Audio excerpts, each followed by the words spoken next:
गीत संहिता 126 पद लेखा जाइछि, सदा प्रभु आम्भ मानक पई महत् कर्म करियछंती, तहि सकाशे आम्भे माने आनंदित अछु। आउ दुईटा वाक्य जहाँ कि गीत संहिता 107 8 और 9 पद लेखा जाए, लोक माने सदा प्रभु को मंगल दान और मनुष्य संतानगण प्रति ताहांको आश्चर्य क्रिया सकाशु ताहांकर प्रशंसा करंतु, जेहेतु से तृषित प्राण को परितृप्त करती और क्षुधित प्राण को उत्तम द्रव्य पूर्ण करती।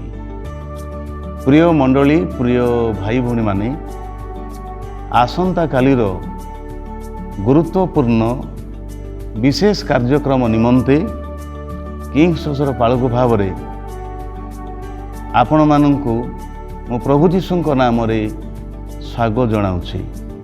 आसंता काली किंग्स चर्चर 12तम आ चर्च एनिवर्सरी अटे। प्रभु मंडली निमंते जहा करिसंती, से जो दया देखैसंती आउ तांकर विश्वस्तता, तांकर समस्त कार्य को स्मरण करी आमे माने मंडली को भाव में प्रभु को धन्यवाद देवाई जाऊँ, मंडली को भाव में तांकर आराधना करने जाऊँ, आमर कृतज्ञतार भेटी आमने प्रभु को आम देवाई जाऊँ।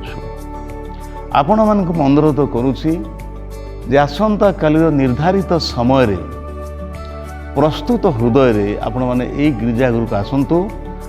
आउ प्रभुंकर दास रेवरेंड डेविड जसुआ मालकानगिरी से आसबे एवं प्रभुंकर वाक्य द्वारा आमक प्रतिपालन से करिवे। प्रभुंकर वाक्यर आशीर्वाद पाइबा पाई आपण माने प्रस्तुत हृदय रे आसी जांतु।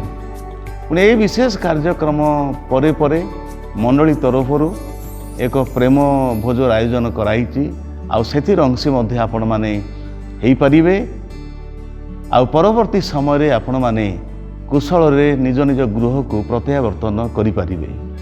तेबे आपण मानक पई मो निमंत्रण रहिला जे आपण माने प्रस्तुत हृदय रे आउ निर्धारित समय आसंतु एवं आसंता कालीर समस्त कार्यक्रम को भरपूर भाव में उपभोग करी प्रभुंकर महिमा गौरव करंतु। प्रभु आपण मानक विशेष भाव में आशीर्वाद करंतु।